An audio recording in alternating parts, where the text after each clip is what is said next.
Welcome in, students. Today is another classroom in the School of Space and Delays.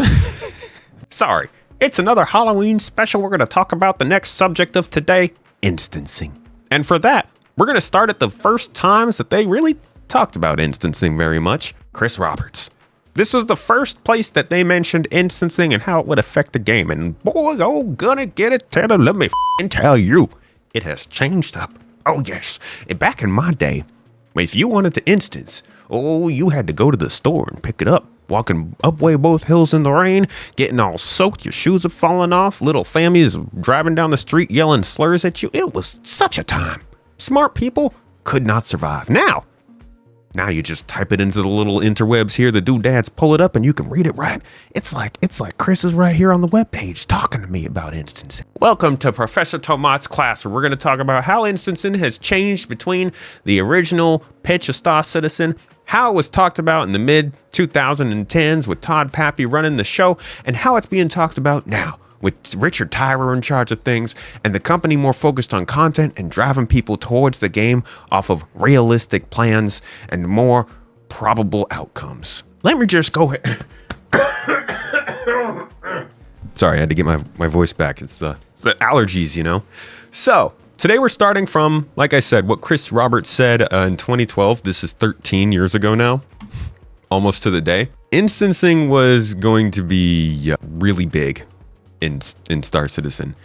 Originally, the whole game was going to be a bunch of instances. Here he starts out by saying that Freelancer, which is what this was all kind of being based on, was built to have up to 128 people in multiplayer. But as few of you know, that was more of a theoretical maximum than something that was really practical, especially in 2003. When he started building Freelancer, partly inspired by the work that they'd done on Ultima, the fun he was having was playing multiplayer games like Command and Conquer and Diablo. And he had wanted to bring the privateer experience into the bold new world of multiplayer. So basically, you doing all the things that you want to do in a multiplayer environment. All this helped to get us thinking on Star Citizen and how it was going to balance the difficult balancing act of multiplayer and single player. Back then, single player was like Squadron 42 was within Star Citizen, but they also wanted to facilitate somewhat of a single player feel while you were playing. And we'll get to that a little bit further down here. If you guys want to go back and find, I made a video about this called, it just came out recently, Star Citizen Original. I don't know if it's going to pull it up. Yeah, this one.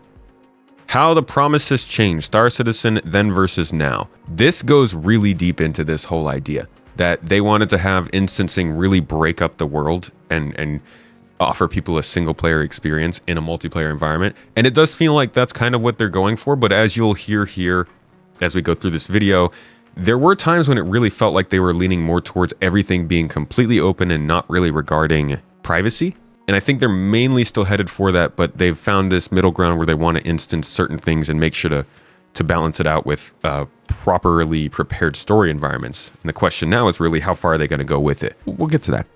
So continuing on, Chris was saying all multiplayer games, where they're persistent worlds like World of Warcraft or online multiplayer games like Battlefield 3. This is back when we were talking about Battlefield 3, y'all, and 6 just released. They all have a limit to the number of players that can be active in any one area or level. This number is usually inversely proportional to the amount of data that needs to go between the client and the server. For a game with complex physics and fully destructible terrain like Battlefield 3, the number of players that can be active in an instance is less than a game with less real-time fidelity like WoW or EVE Online. But in all cases, there are always more players than any one server instance can handle. For a persistent multiplayer world like WoW, the solution is to split up the player base into more manageable groups called shards, which are permanent instances of the universe that look after a certain amount of players. One thing I don't like about most MMOs is the fragmentation of the player base between these shards. If you had joined much later than a friend of yours, there may not be room on this world instance anymore and you have to join another parallel one and so cannot play together. This is one of the nice things about EVE Online, and everyone has the same universe. This is one of my main questions about their wanting to do instancing now. Is like, they can create these sort of instances where people can get a curated game session, but what if you are in a group where you max out the instance? Will you still be able to join into that location as another player joining your friends? If you're not in the same party, will you be locked out? Like, how does that all work? It can really hurt the seamlessness of the game, and I'm willing to see what their solutions to that are. But the idea of everybody being able to show up at a place and find your friends that were already there starts to get hurt when more and more locations get instanced. So we will see there. Now, they say in Star Citizen, there's going to be one persistent universe server that everyone exists on, so you will never be separated from your friends. And if you want, you'll be able to join up and adventure together. You can. Due to the fidelity of the dogfighting and physics simulation, we can't, however, handle thousands of players in the same area of space. Even if you had enough internet bandwidth to handle the data going back and forth and a supercomputer for the server, there's no PC, even with quad SLI, that could render that many spaceships with Star Citizen's fidelity. So even at this point, they were admitting that, yeah, it changes as tech changes, and that's a little frustrating, but it also changes over time. The way it works is that the persistent universe server, which we're calling the Galaxy server, keeps track of all player assets, group relationships, and locations inside the Star Citizen universe. That's your entity graph. As the Galaxy server isn't handling any real-time action, it can handle our complete player base, which right now would be about 45,000 players, but is designed to be able to scale to millions if need be. The other key thing the Galaxy server does is dynamically place players based on their location, skill level, alignment, and PvP preference into battle instances. Think of a battle instance like a Battlefield 3 multiplayer session or a World of Tanks battle, with the key difference that the selection of players is done transparently and is in fiction. So this is like matchmaking. You get match made into certain instances based on what you want. The thing was that everything was an instance. So funny enough, they are actually turning back towards this model of the way that it's being described. But in this version, listen to how many different instances you'd be in. First, you'd start out on a planet, on Terra.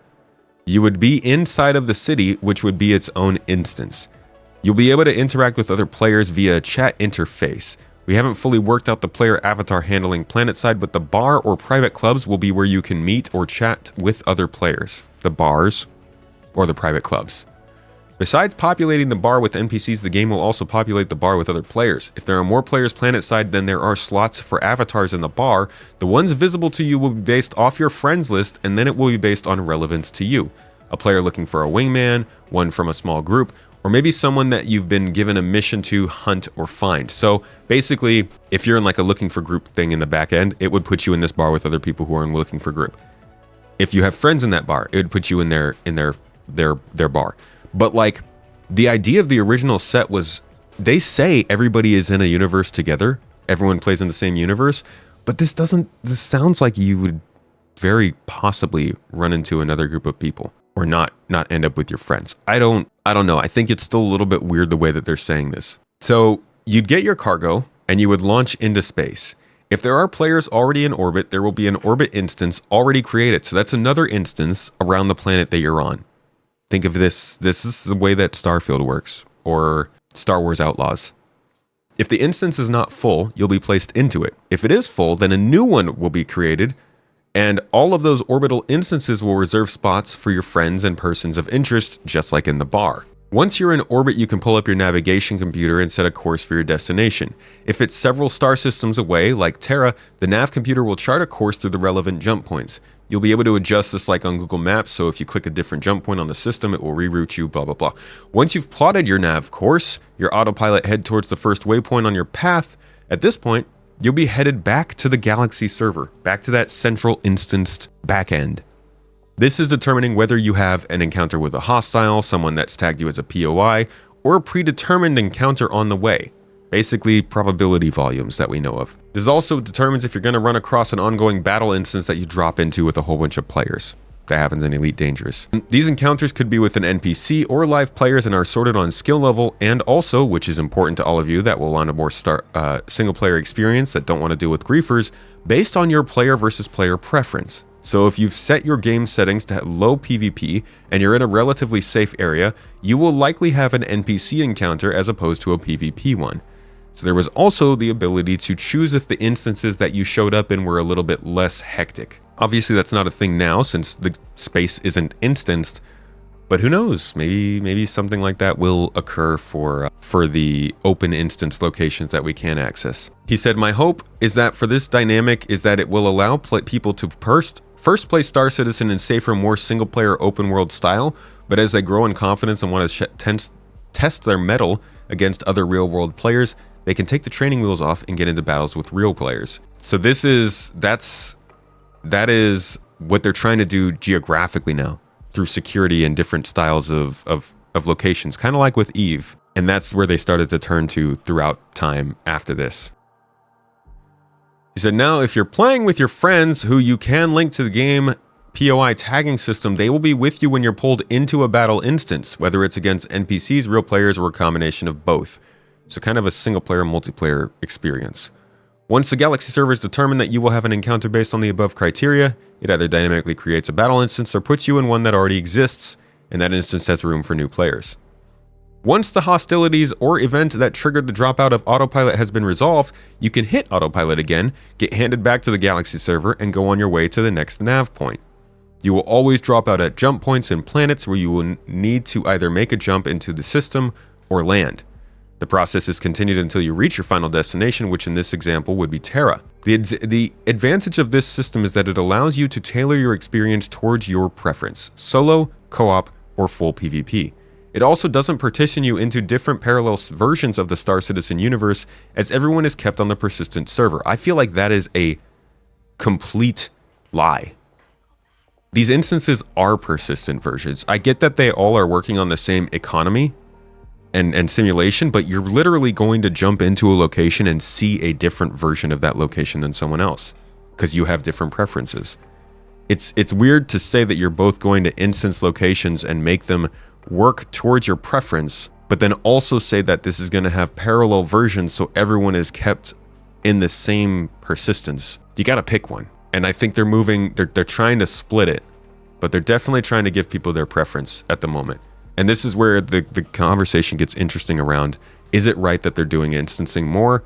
Is it how far they go with it? Is that right? How they implement it? Is that right? When we have years and years of them kind of pushing this idea that they wanted a full, seamless, everything in the universe exists one-to-one, and you kind of have to deal with that stance, versus this more, we're going to have some instances, we're going to protect some play locations. That conversation is going to get real complicated over the next few months, and likely will never resolve itself. They finish up by saying the key to all of this is player choice. You want to play alone? You can. You want to play with your friends to join in co-op? You can. And if you want to be challenged by other real players, you can do that. The special part is that you can have all of it happen in the same holistic universe. They can still achieve this. I don't really care too much about what technology they're using, as long as they are sticking to this idea that you can play the game how you want, but there will be consequences for playing it either way. I think they can still do what they want to do, but it's not going to play out exactly like they've said here, and it's not going to play out exactly like these videos that we are about to listen to right now that have them talking a little bit more about instancing. Right now, it's sloppy instancing. Instead of instancing them into their own environment, improving performance, they sweep all the CZ stuff into a different layer of the shard, but it's still active and sharing resources with the rest of us. Honestly, I still like that. And it sounds like they'll still be doing that. They'll be doing public versus private instancing, and CZs would be a public instance. Exactly. Preference is just plus or minus the chance of adding you in an instance with a murder hobo. It's the same thing for all other variables. It is, but it still changes the game at the end of the day. Because you might say that you don't want to be involved in PvP gameplay. Like, this is hypothetical, but let's say that you do say, I don't want PvP gameplay. And so the game says, okay, I'm not going to put you into any servers, any instances where other players say they want PvP gameplay. But for somebody like me, I'm not a murder hobo. I'm not going to attack you first. I am definitely not the kind of person to attack people who aren't attacking me. But I would still be put into that PvP instance. So me and the person who says that they don't want that, we would never meet. We're playing different games.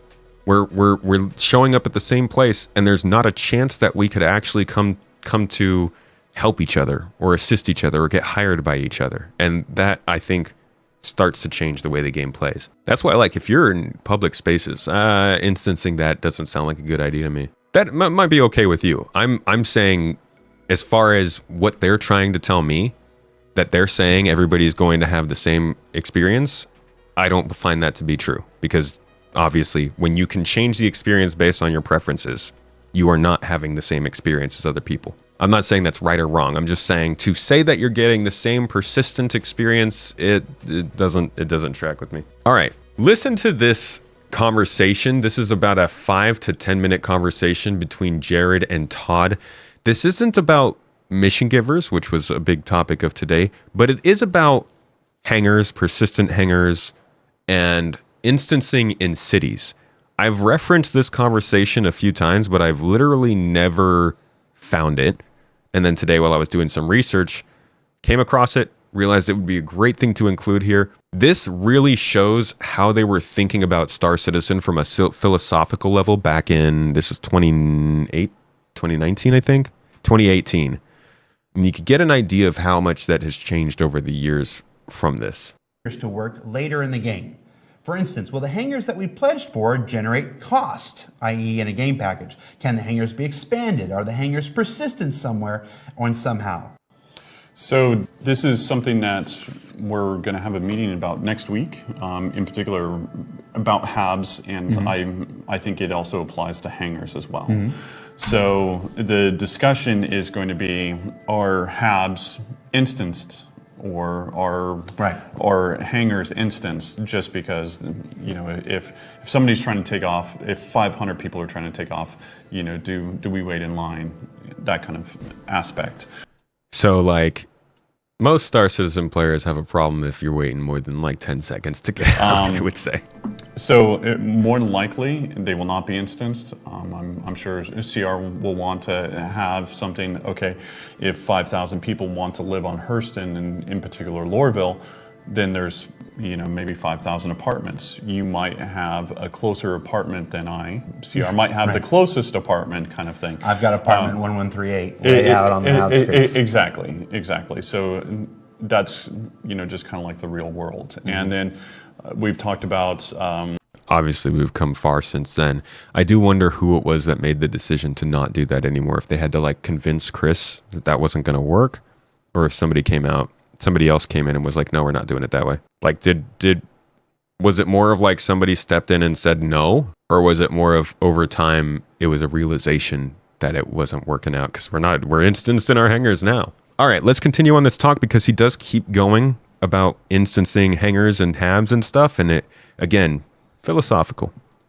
Obviously, the more players that want to go there, then it has economic factors associated with it. So therefore, if you want to rent there or something like that, it becomes more expensive, you know, as it goes up. And then at that point, you can get priced out, or people will move around the universe. Right. So with the hangars... He's actually kind of saying what I was saying before. If there's no instancing, then there are more motivations for players to move around because it's more expensive, there's too many people, all that kind of stuff. There are actually some really interesting ramifications of, like, you'll find people out in the middle of nowhere living life on the frontier, not necessarily because that's where the best gameplay is, but because that's where they feel like they can get the gameplay that fits them the best. I mean, I would consider that hangars and HABs are basically kind of interconnected. So if you have a HAB, more than likely you're going to have a hangar associated with it, possibly even a garage. So as far as player hangars go, then it might be that those are at very specific locations. And that's something that we still need to kind of work out. You know, do we have them all, or do we have the ability to have, you know, 500 at Lorville, and then 500 at Microtech, and then 500, you know, and it's these kind of conversations that we need to have, and we need to, you know, think about, just because I know people want to be able to go in and personalize their stuff. You know, not only their HABs, not only their hangars, but also their ships. And it's one of the interesting, I wouldn't say challenges, but opportunities the Star Citizen provides us. In most any other MMO, the idea of not instancing something like, you know, this many hangars would be absurd, because you just don't have the real estate. For Star Citizen, with the size and scale of our moons, and then the upcoming size and scale of our planets after that, we actually have the real estate to explore this as an option. Again, that's how I like that he said explore it as an option, because they explored it and it's no longer an option. But just having the real estate's not enough. Gotta have the tech. You don't know if it's a good option yet. Yeah, but we can afford to explore it. Yeah, I mean, we can talk about it. We can look at it. We can, you know, do test mock-ups of, you know, okay, we have a spaceport. Okay, well, how big is that spaceport? How big, how many hangars can we actually get in there that look reasonable? Or is it that basically you're renting a space, as a storage, and then at that point they bring your ship up? To be clear, Squig, I'm not saying they shouldn't use instancing. Don't get me wrong. I'm not arguing that instancing is bad or shouldn't happen or something. I'm just explaining how it affects the way that I see the game. I think that instancing is good. I think it's going to help the game. I just think it is a change to the way that I like to imagine it playing out. And then you can take off. And there's only a limited number of player hangars there, and there's a limited number of player hangars on New Babbage and Orison and Pyro and that kind of stuff. So those are, or Terra, those are the things that we need to think about and have a discussion between Tony, Chris, myself, and Paul Randell, just to figure out, okay, how are we going to take this? Paul. How are we going to push this forward?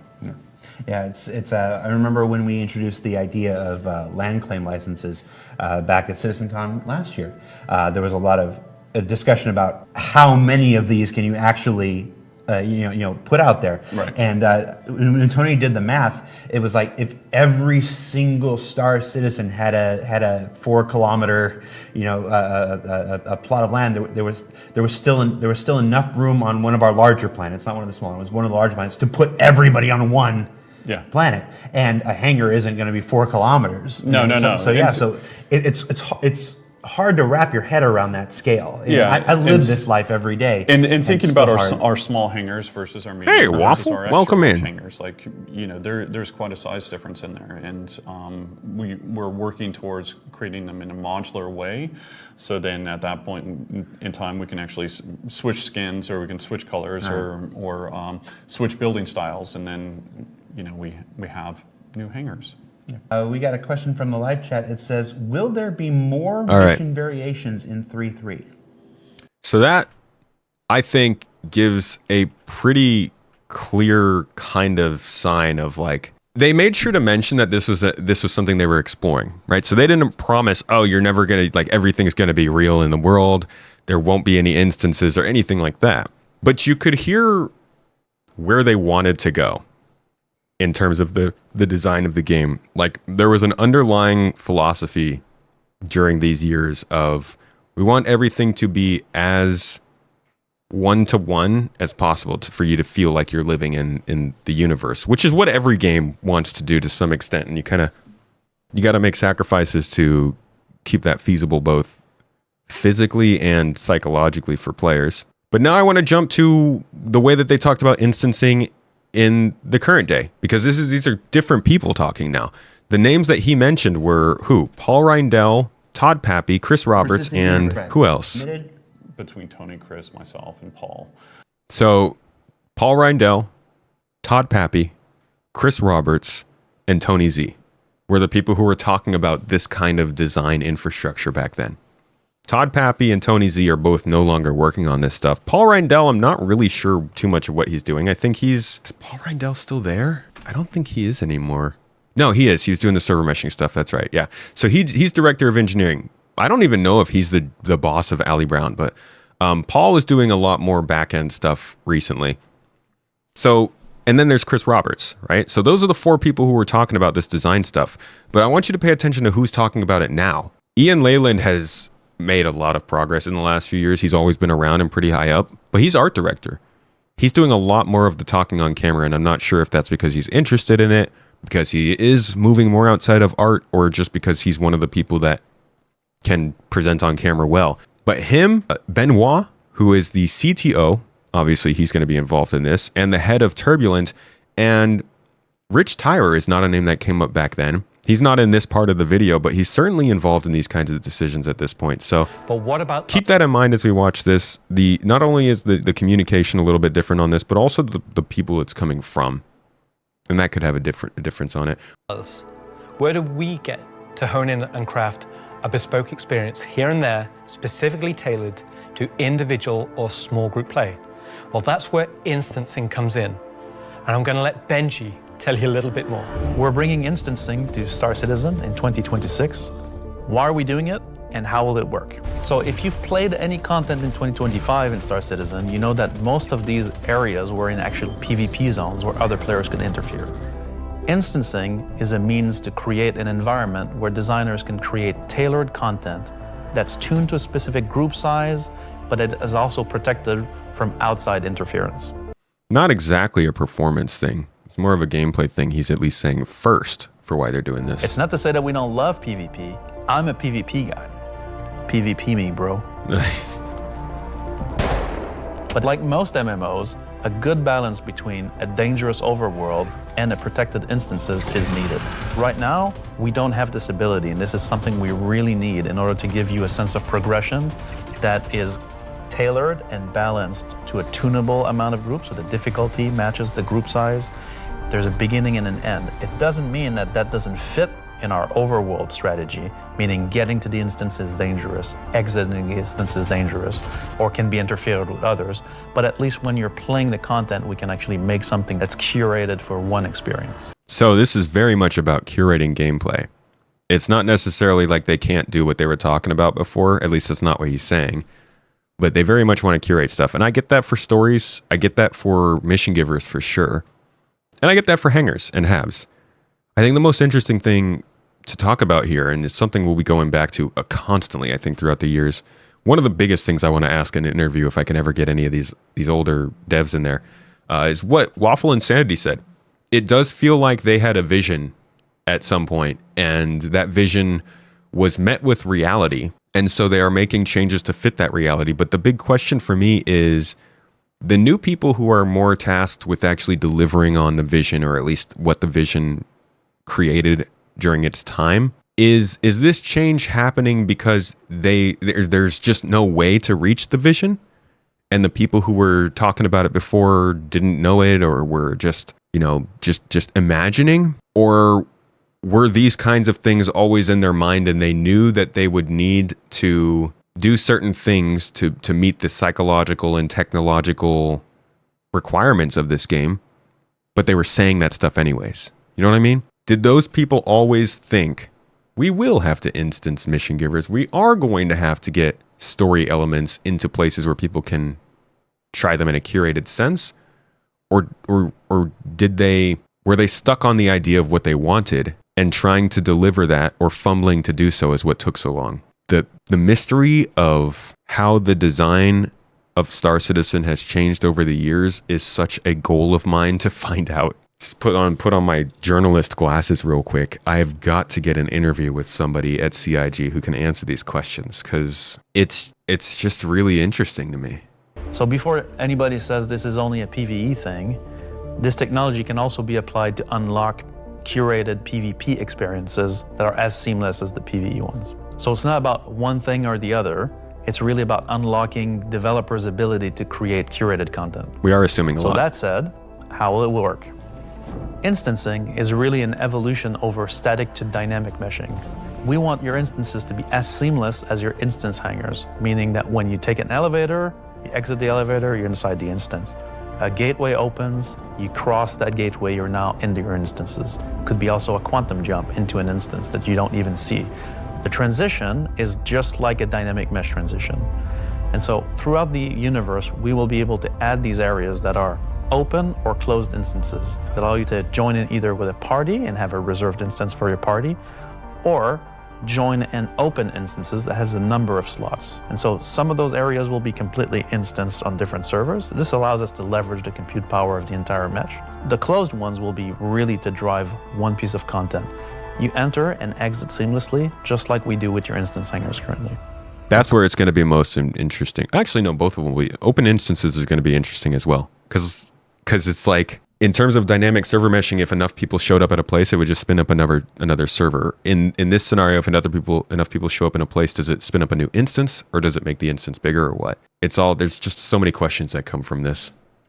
Go and find out what one of our first instances will be.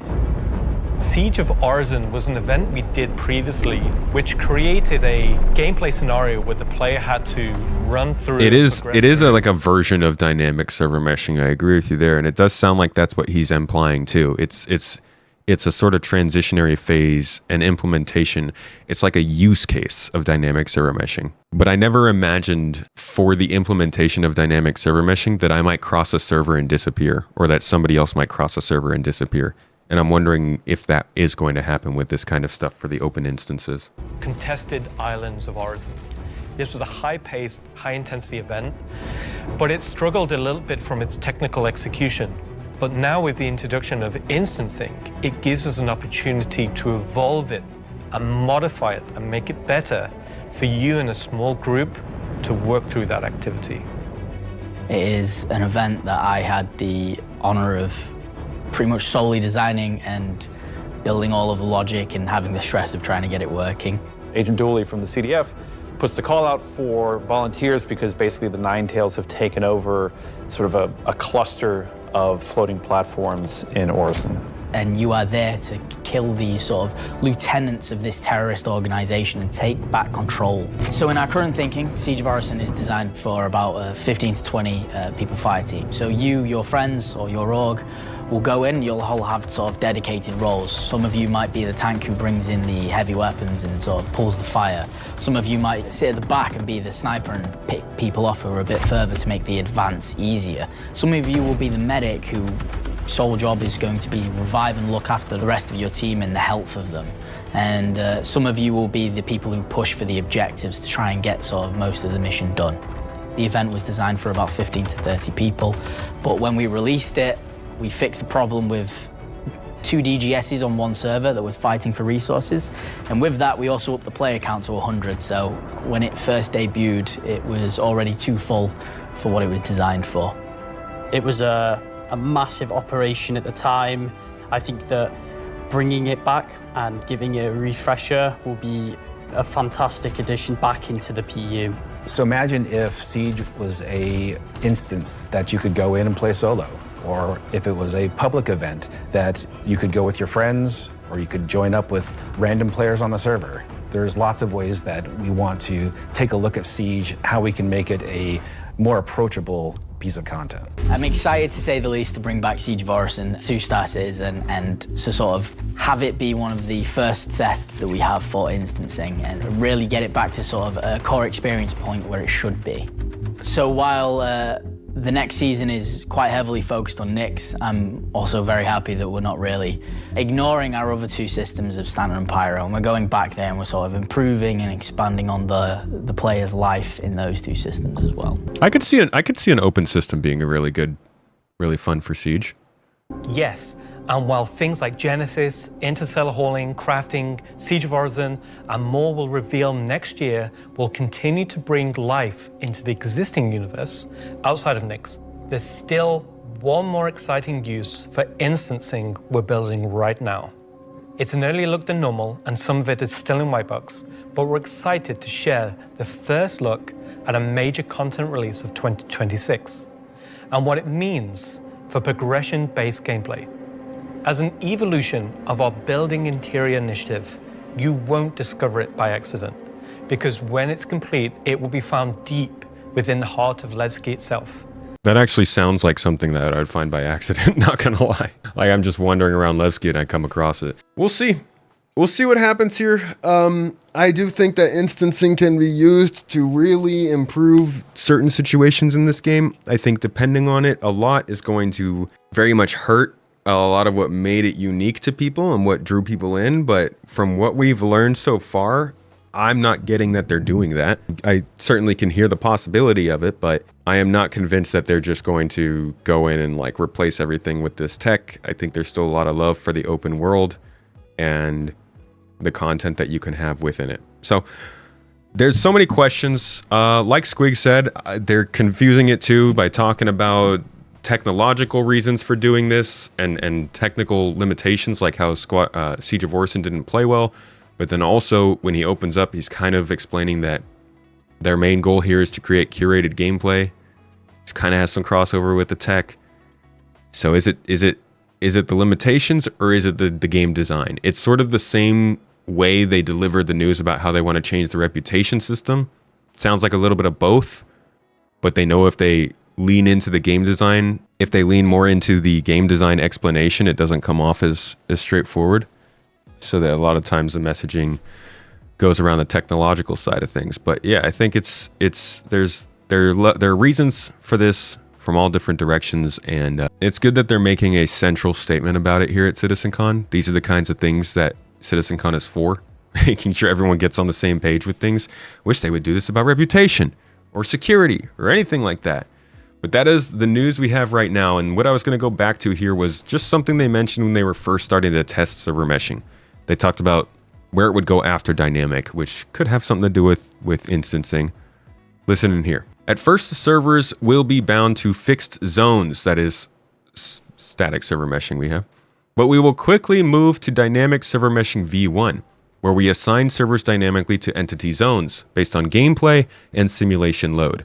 This will be much more efficient use of the servers in the cloud, as you only need servers where their players are, whereas a static server mesh, you have servers designed to zones, even if there are no players there. Dynamic server meshing v2 will take the dynamic assignment of servers one step further by subdividing entity zones into simulation islands. They say this is organizing the dynamic objects into one zone or local grid into different groups based on which objects can interact or collide with each other. So you're getting more small dynamic servers, allowing these islands to be distributed between the servers to again help balance simulation load. They very well could use these simulation items as instances, and you can instance very small amounts of technology and have them running on different servers and have that transition between them be seamless. But it's just hard to know. We don't know. So that's about what I have for you in terms of instancing, how it's been discussed, how they've been viewing it, and all that kind of stuff. I would definitely do some more of your own research. I'm sure I didn't find all the videos and stuff, but there's a deep dive into it.